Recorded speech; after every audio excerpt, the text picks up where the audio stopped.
First, yet another sobering assessment today on our defence preparedness or lack thereof from the man widely regarded as the father of Australia's defence policy, saying that there's now a yawning gap between the potential threats we face as a nation and our readiness to launch any defence.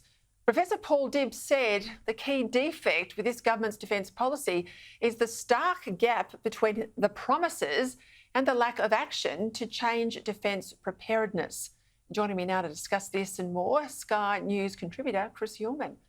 Well, like I said, I think Dibbs is regarded as, one of the architects of Australia's defence policy. He says that the actual size of the ADF is not much larger than when he wrote our last big major review in 1986. We know a lot's changed since then, Chris, particularly with China. But Dibbs says we have failed to scale up, meaning we're not ready, he reckons, to protect the country if needed. And what do you make of his remarks?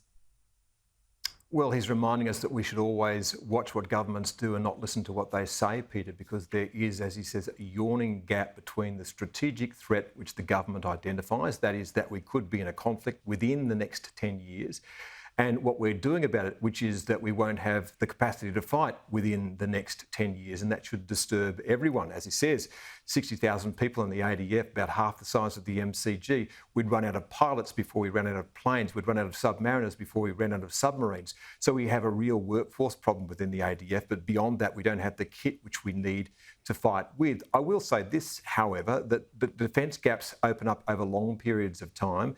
And if you just look at the saga with the submarines, and you were there for some of this, we were supposed to get those submarines from Kevin Rudd starts it. We're going to have 12 submarines, and then Julia Gillard cuts it to 6, and then the subs are going to come from Japan under Tony Abbott, and then Malcolm Turnbull has a bromance with Emmanuel Macron, and they're going to come from France, and then they're going to be nuclear submarines, which are coming apparently from the United States.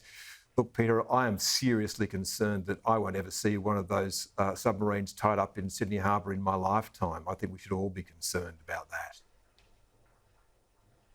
One of the reasons Abbott liked the Japanese sub, because we were looking for an off-the-shelf build. He was hostile to the defence bureaucracy, wanting to sort of, you build something in Australia, more pork barrelling for South Australia in particular. He wanted them in the water as soon as possible. We saw that report yesterday, Chris, that we had about 4 or 5 years under the Rudd-Gillard regime.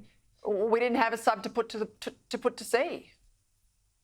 Yes, and I think you've really put your finger on it there. What's happened with defence policy too often is it's become industry policy, and it's sprayed out around Australia. Yeah. So if you really are serious, we do need to start getting some things just off the shelf. It would be great if we could make them here in Australia, but something as sophisticated as a submarine, which is about as sophisticated as a rocket you would fire to the moon, well, that's not something we have the skill set for here. If we want it quickly, it has to be built overseas, and maybe all of them have to be built overseas.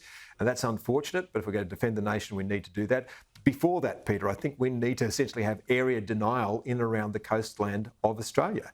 That we need to do what China did when they were sailing aircraft carriers through the Taiwan Strait. When the Americans did that, the Chinese just put in area denial weapons. They turned the mainland of China into a giant base, and then they spread out and they turned islands in the South China Sea into a giant unsinkable aircraft carrier.